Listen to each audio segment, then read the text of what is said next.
Welcome, traveler. You've returned to the quiet, this soft place where stories drift like smoke and the night leans in close to listen. Tonight, we walk into the deep forests of ancient India, where spirits live in stone, trees remember your footsteps, and not all companions are alive in the usual way. This is the tale of a prince, a fall from everything he knew, and the strange being who found him when no one else did. It's called The Prince and the Yaksha, and it begins with loss. This story is adapted from the Katha Saritsagara, a vast ocean of ancient Indian folk tales. Some of them bright, some dark, but all meant to carry the soul somewhere deeper. As you settle in tonight, let the world fall away. Let the forest rise around you. Let the stillness find you.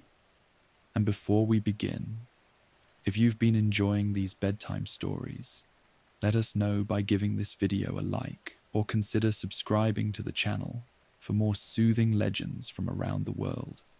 And if there's a story you want to hear next, something from your culture, your childhood, or a place you've only dreamed of, tell us in the comments. We're always listening. But now, the prince is already walking, and the forest is waiting. Close your eyes. Let's begin. You were born into gold, raised behind carved stone walls, beneath the endless sweep of silk canopies and incense smoke. The palace was large enough to echo with your footsteps, though you rarely walked alone. Servants came and went, tutors bowed low, dancers spun in your honor, and cooks prepared meals too rich to remember. And always, always, your father watched, not with kindness, not with cruelty, but with the weight of duty pressed into every corner of his face. He was a king. You were his son. And though he rarely spoke it aloud, everyone knew. You would inherit the throne. Someday. You studied well. You learned sword and scripture, poetry and politics. You memorized lineages that stretched beyond the reach of history, recited laws from tablets too old to touch, and learned which gods to praise, and when, so the land might continue to bless your name. But you weren't born for ceremony. What you wanted was silence, stillness, a different kind of wisdom than the kind the court handed you. Sometimes you'd sneak into the temple gardens at dusk, past the rows of lotus ponds and stone lions, and sit with the mendicants, the old wandering monks who had no home, no gold, no title. They told you strange things, that peace came not from power, but from surrender, that the soul was older than kings, that the world was full of other spirits, not just the gods of sky and temple, but beings of the forest, of shadow, of rain. Yakshas, they were called, 3 spirits, guardians, tricksters, not evil, but not human either. You listened. You never laughed. And when you returned to the palace, you walked a little slower, as if trying to hear the world under the marble.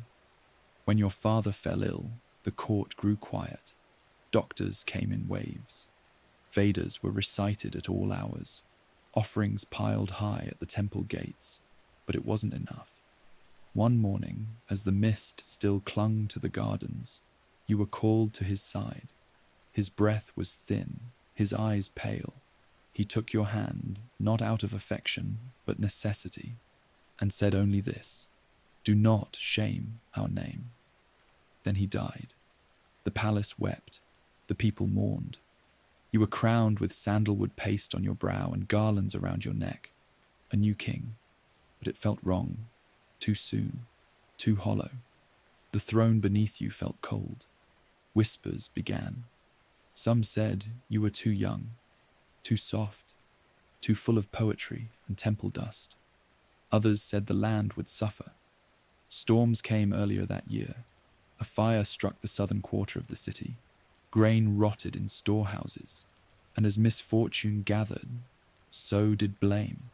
Not loudly, but it was there, in the bowed heads of the advisors who once taught you, in the letters unsigned, in the way the priest who had once laid flowers at your feet now looked at you with pity. Then came the challenge. Your cousin, older, sharper, more like your father, brought forth a decree. It was false, forged, but clever. It claimed that you were unfit, that your father's death had been unnatural, that the gods themselves had rejected your reign. A trial was held, not in court, but in secret. You were not invited to defend yourself. When the sun rose, you were no longer king, just a man in simple robes, given one day to leave the city.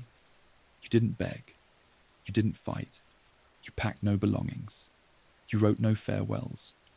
Only one servant, old, kind, silent, placed a bundle of fruit in your hands. He did not speak, but his eyes were wet. You stepped out through the palace gates. No guards followed, no crowds watched. You walked alone, and the road unrolled before you like a forgotten scroll. You did not know where you were going, only that it must be far, far from the throne, far from memory, far from the name that now meant nothing. You followed the dirt roads until they became trails, the trails until they became paths, the paths until they vanished beneath leaves. And then you entered the forest. It was not quiet, not truly. There were birds here and insects, and the soft, living breath of trees that had never bowed to kings. But to you, it was silence, a kind of hush the palace never gave you. The sky above was green with canopy. The ground below was damp and moss-soft. You walked until your legs trembled, until the fruit was gone, until the sun tilted low.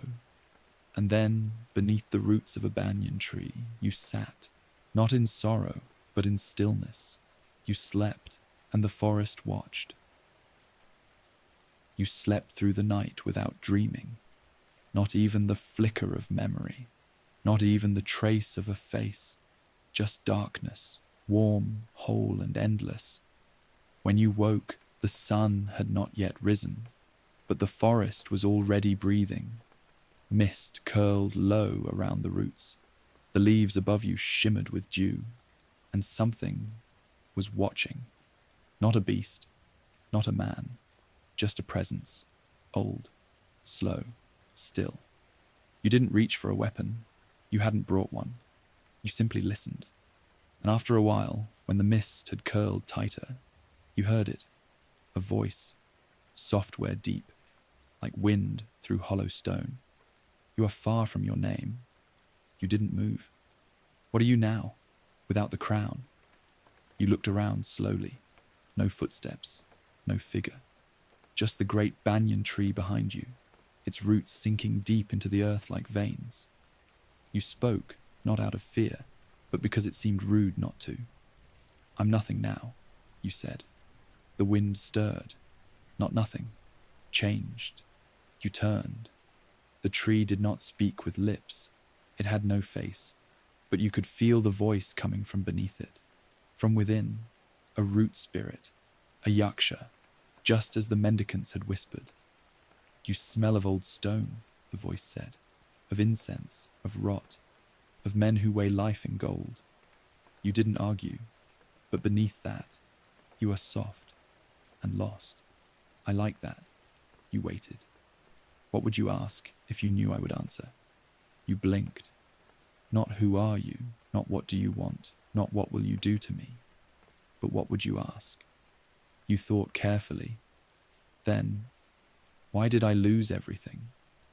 The mist shifted. The roots beneath you pulsed gently, like something sleeping. Because you had too much. Because you believed silence was weakness. Because the forest has been waiting for you. You swallowed. It made no sense. And yet, it did. A pause. Birdsong fluttered somewhere in the distance. The voice came again. Would you like to see what cannot be seen? You hesitated, then nodded. The forest around you darkened, not with shadow, but with memory. You blinked, and the banyan tree pulsed once more. Suddenly, you weren't under the tree. You were in the palace again. But no, not quite. The room was wrong, the air too still. Your father stood before you, but his eyes were empty. He moved without weight, a ghost caught in a memory. He spoke, but you couldn't hear the words. The scene flickered. The court, your cousin, your exile, all rushing past like a river you'd already drowned in. Then, the forest again. You gasped, not from fear, but from a strange, aching release, like something inside you had been turned. You carry your life like a blade, the voice said, and wonder why you bleed. You closed your eyes. The moss beneath you seemed to rise and fall as if the forest itself was breathing with you. You can leave, Prince. Walk back through the trees. Become no one. Or stay and listen. You didn't speak. Not yet. The roots curled around your ankles, not tightly, not threatening, just enough to feel like hands, or memory. You opened your mouth, then closed it again, then said, "What are you?" The voice hummed, as though smiling without teeth. "I was here before the temples, before your father's blood was warm. I was the silence your throne never gave you. I am hunger. I am patience. I am the stillness beneath your skin. I am not God. I am not demon. I am not here to bless or punish. I am only what waits."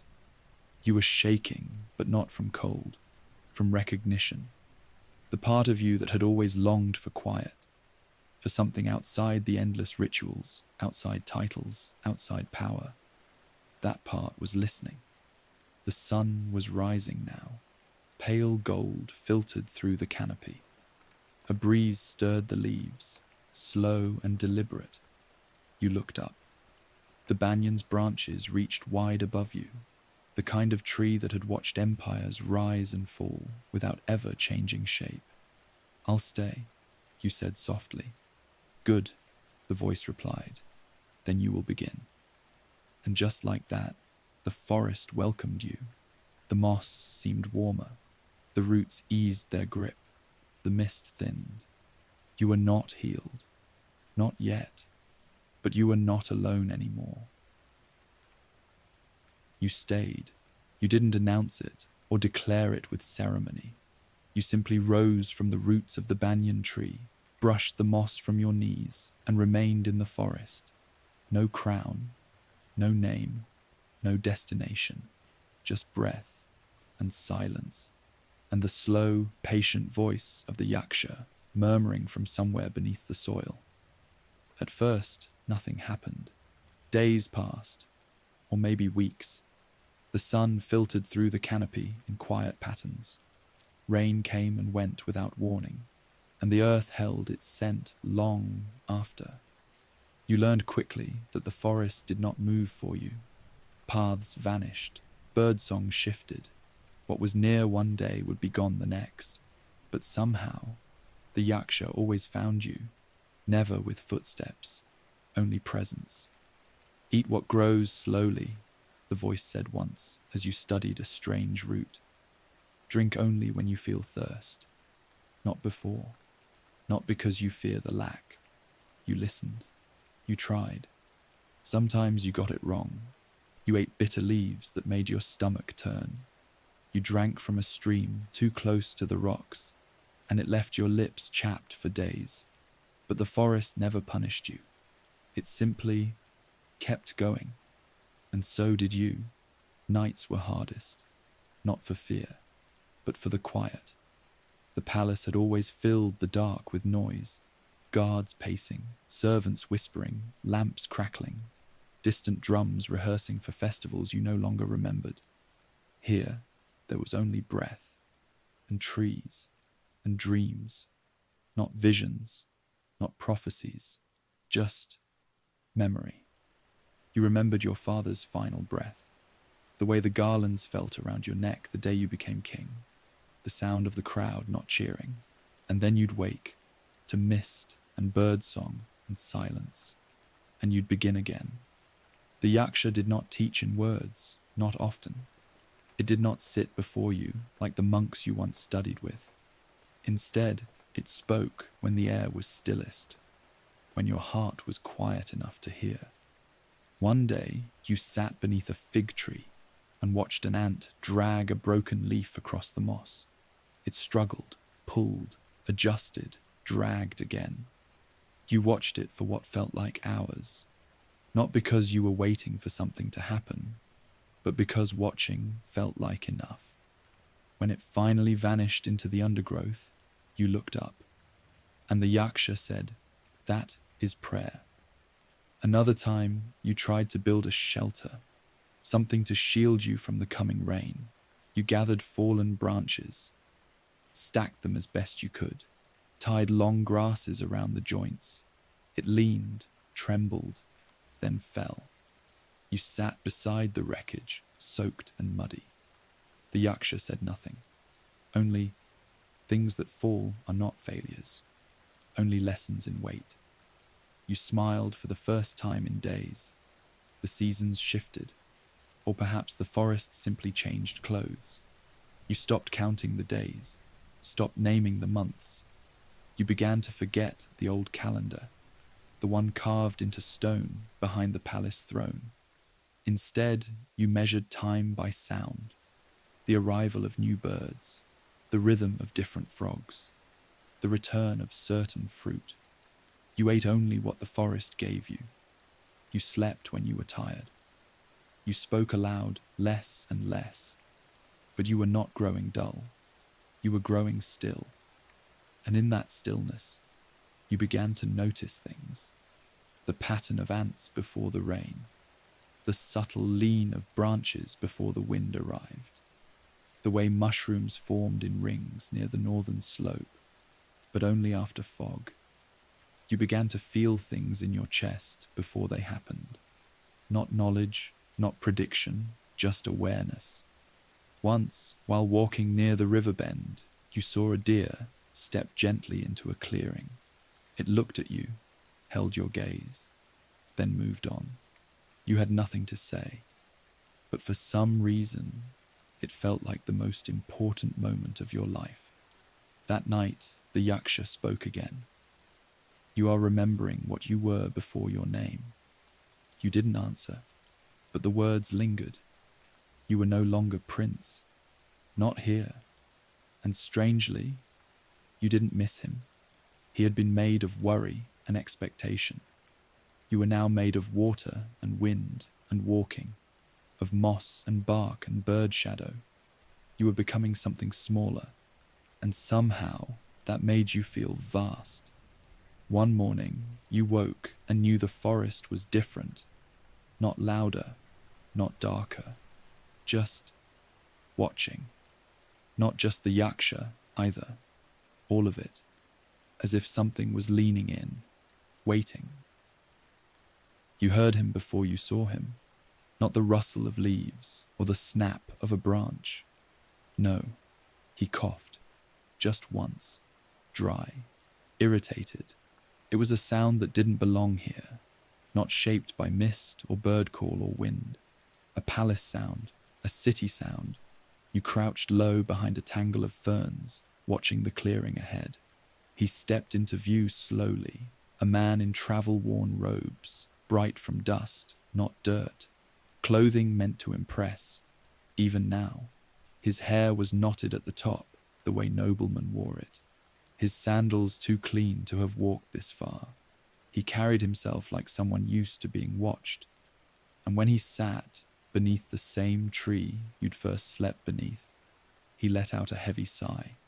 Familiar, too familiar. You stayed hidden, but your breath caught. You knew him. His name stirred in your mouth like an old taste. Virya, your childhood friend, your cousin, not the one who betrayed you, the other one. The one who didn't fight for you, didn't defend you, didn't stop it, but also didn't celebrate your fall.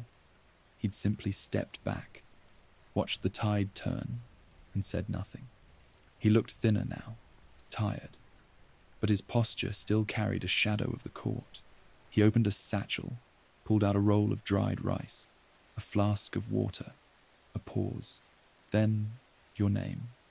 He said it aloud, quiet, uneasy. Are you here? You didn't move. I heard rumors, he said, almost to himself. A voice in the trees, a vanished prince, a ghost who wanders barefoot, silent, changed. I didn't believe them. Not at first. He stood, looked around, not panicked, just searching. I thought I'd imagined it, that you were dead, or mad. But someone told me you weren't. A monk at the edge of the forest. He said the trees had taken you in. He turned in a slow circle. Are you here? The Yaksha's voice came, low in your bones. You are not hidden. Not from him.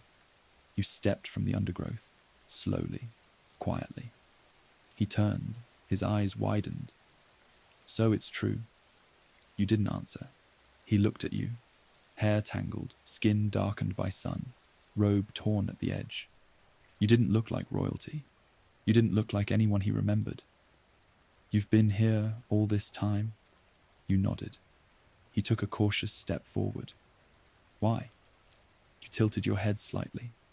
Not in judgment, not in shame. Just wondering why he didn't already know. The world forgot me, you said softly. So I came to the part of it that forgets everything, and remembered myself. He stared at you for a long time, then sat back down, this time slower. He offered you the rice. You shook your head. He ate anyway. The forest was still, but not distant. It was watching, not in hostility, but in curiosity. It had let him in, for now. I came because the kingdom's changed, he said after a while. Your cousin rules still, but the people whisper. Things aren't better. He's harsher than your father ever was. Some say they miss you. You listened, but the words felt far away, like remembering a language you once spoke in a dream. I don't want the throne, you said. That's not why I came, he replied quickly. Silence. I came because I missed you. You looked at him. He wasn't lying, but he wasn't whole either. He was still carrying the palace on his back, still measuring silence in moments of guilt, still hoping you'd say something to absolve him. You didn't, the Yaksha murmured. He is not your enemy, but he cannot stay. The forest knows what it holds. You nodded once, slightly. Will you come back with me? Your cousin asked. You didn't answer, not directly. You just stepped past him, toward the center of the clearing, and sat down beneath the tree. You closed your eyes, breathed, and said, There is nothing back there for me. He didn't argue. He just sat beside you. For a long time, neither of you spoke. The birds returned. The wind passed gently through the branches. And finally, he stood. You've changed, he said quietly. You didn't open your eyes. I hope I will too. He left before sunset. Didn't ask for farewell. Didn't try to carry you back. Just bowed and vanished into the trees. The Yaksha was quiet that night. So were you. But deep in your chest, something settled. Not relief, not grief, just stillness. You had been seen, and you had remained. The forest was still again. Your cousin was gone. His footsteps had long faded from the moss, his voice from the leaves, but something had changed. Not in the trees, not in the wind, in you. For a while, you didn't move. You stayed beneath the same tree where he'd found you. listening to the forest reset itself around your presence, the hush of small creatures returning, the weight of light shifting across your skin. You let the silence stretch long enough to feel like time had forgotten you again. And then, finally, the voice returned, not from the air, from the roots, from the dark soil beneath your spine, from the stillness within your ribs. You remained. You breathed in deeply, not as affirmation, as acceptance.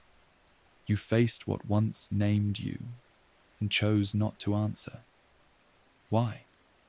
You thought about that, not for a moment, but for hours. Not because the answer was hidden, but because it deserved your full attention.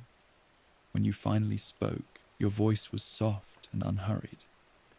Because I am no longer waiting to be named. The yaksha was silent for a while after that, but the forest did not feel empty, only satisfied. Like a question had finally been asked, and someone had finally understood it was theirs to answer. The next day, the yaksha began to speak more often, not with riddles, not with whispers, but with clarity. Not loud, never loud, but deep and steady, like water in a well. Do you know what I am now? It asked one morning. You tilted your head. I know what you are not, you said. You are not a god, not a ghost, not a lie. The roots beneath your feet shifted slightly, like a chuckle without breath. Then say what you do know. You closed your eyes, and slowly, carefully, you spoke. You are what waits. You are the one who does not chase, the one who watches without judgment, the one who offers no reward and no punishment, only presence. You are stillness given shape. The forest exhaled, and the yaksha replied, so are you. That night, you sat by the edge of a small stream, watched its surface ripple around smooth stones, let your fingers drift through the current. You didn't think about your past, not in grief, not in anger, only in recognition, like a story you had once told someone else. And the more you watched the stream, the more you felt something changing beneath your skin, not quickly, not completely, but gently, like bark forming, like wind turning in a new direction. You asked the yaksha, have others come before me? Some, it said. Did they stay? A few. And what became of them? The pause was long. Then they stopped needing answers. And so they became trees. You blinked, not in fear, but in wonder. You mean that literally? You asked. Does it matter? The voice replied. You laughed, softly, and the wind stirred in agreement. Days passed, or maybe more. The moon returned to full and then shrank again. Your body grew leaner, your movements slower, not from weakness, but from deliberation. You no longer flinched at the sting of insects, no longer feared the dark. You understood the pulse of the land now, the rhythm beneath it all. And more than once, when you closed your eyes, you thought you could feel your skin breathing with the leaves. Then, one evening, the yaksha asked you a question. What do you want? It was the first time it had ever asked, and it felt heavier than any teaching. You sat with it, let it settle inside you. You remembered all the things you had once wanted: a throne, respect, to be heard, to be right, to be remembered. And now, you looked up at the sky through the branches, saw no stars, only drifting clouds. Then you said, to remain, without hunger, without fear, without needing more. To stay awake, even while sleeping. The yaksha responded only once that night. Then you are ready. You did not ask what that meant. You simply waited. Because that was the lesson all along. And because waiting in the forest is never truly still. That night, You slept without dreams. But the forest was dreaming for you. You could feel it in the hush between the crickets, in the slow drip of water down the stone at your side, in the breath of the banyan leaves rising and falling like a slumbering chest. The forest had become something more than a place. It was memory. It was presence. It was waiting. When you woke, the sky was colorless, not dark, not light, just waiting. The kind of morning that sits between worlds, neither new nor old, neither beginning nor ending. You sat up slowly. The roots beneath you were warmer than usual, the mist thicker.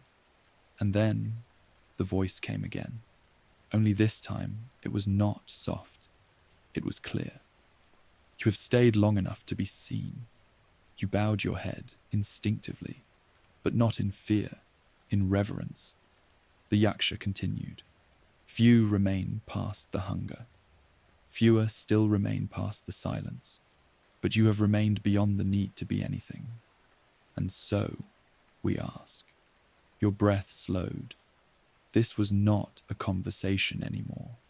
This was a moment. Will you offer what is left? You didn't speak right away. You weren't sure if your voice still belonged to you, or if you even needed it.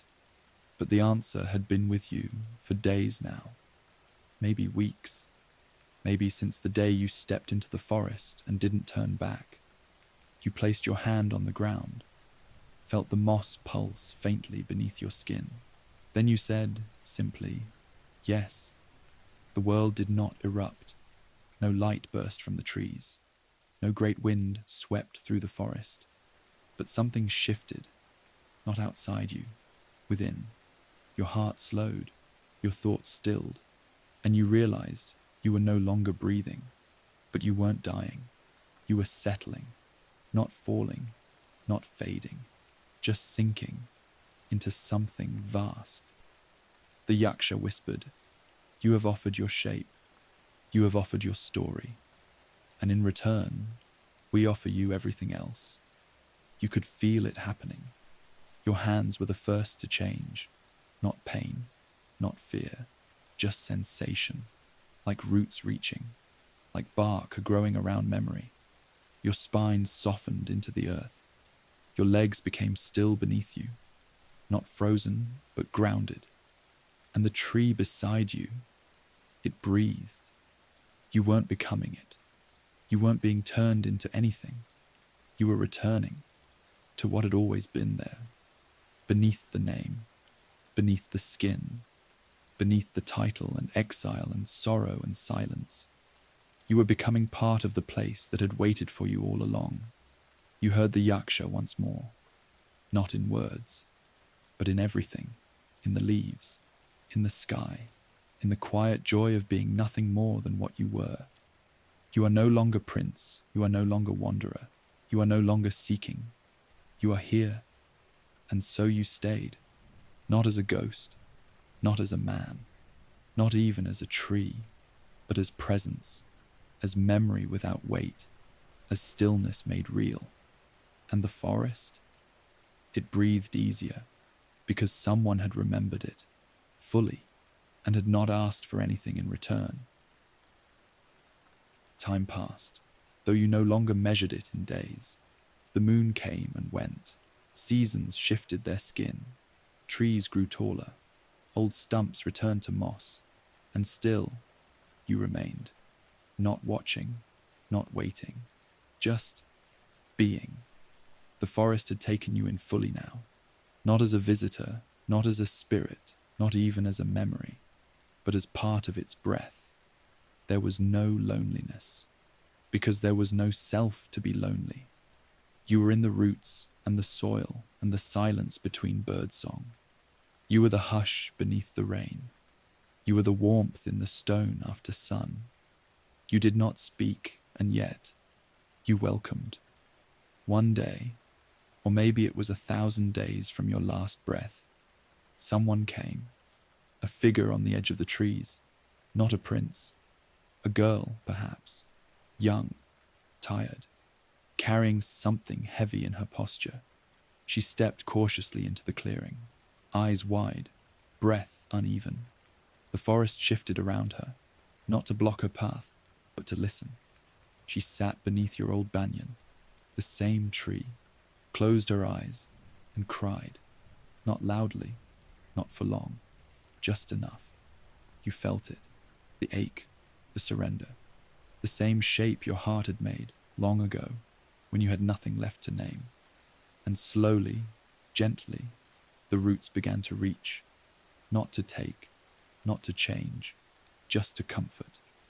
The voice came to her too, not your voice, not anymore, but the forest's, the same one that had once asked you who you were without the crown, and now asked her, what will you leave behind? You did not move, you did not interfere, but you watched, not with eyes, but with presence. And she, small, frightened, raw, did not run. She stayed, and slowly the trees leaned closer. Time passed. Another came, then another. Not often, not many, but just enough. Each one carrying a question they did not know how to name. Each one seeking stillness, or peace, or an end. Each one heard the voice, and some of them stayed. And so the forest grew wiser, not from age, from memory, from presence, from those who came and let go. There are no temples here, no altars, no shrines, only earth and breath and silence. But still, people arrive, one by one, with no map, no invitation, no promise. And the forest welcomes them all the same, not with answers, but with space. And maybe, one day, someone listening to this very story might feel something stir deep inside them.